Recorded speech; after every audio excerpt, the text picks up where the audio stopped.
সাফওয়ান কতটা খুশি।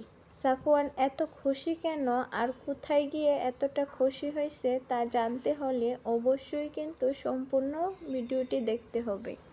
Hello everyone, আসসালামু আলাইকুম। This is me Sumaiya from my page Sumaiya Azad. আজকে যে সুন্দর জামাটি পরে আছে সাফওয়ানের এই সুন্দর জামাটি গিফট করছিল সাফওয়ানের মাম্মা, মানে সাফওয়ানের মামুনিকেই সাফওয়ান মাম্মা বলে ডাকে। আর এই সুন্দর জামাটি পরে সাফওয়ানকে কেমন লাগছে অবশ্যই কমেন্ট করে জানাবেন সবাই।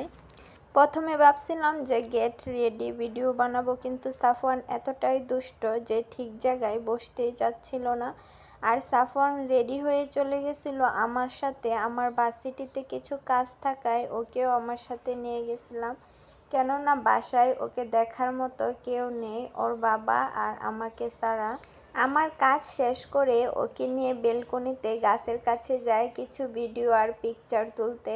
আর গিয়ে তো পুরোই দেখেন ও গাছ দেখে কতটা খুশি। আমার সাথে আমার আরও একটা ফ্রেন্ড ছিল, ওকেই বলতেছিল মামা দেখো এই যে গাছ, ও এটা কি গাছ, ও প্রশ্ন করতেছিল আর গাছের কাছে দৌড়ে দৌড়ে যাচ্ছিল। আর গাছ দেখে ও কিন্তু অনেক খুশি হয়েছে। যদিও সাফওয়ান বাসায় একাই আমার সাথে থাকে, বাহিরে গেলে ও প্রচণ্ড রকমের খুশি হয়, যেটা ভিডিওতে আপনারা দেখতেই পাচ্ছেন। আসার সময় ওকে নিয়ে দোকানে গেছিলাম কিছু খেলনা কেনার জন্য, আর ও তো এই দুইটা খেলনাই পছন্দ করছে, এই দুইটা ছাড়া আসবেই না। আপনাদের বাচ্চারাও কি এরকম করে? যদি এরকম করে অবশ্যই কমেন্ট করে জানাবেন। আল্লাহ হাফেজ, আসসালামু আলাইকুম।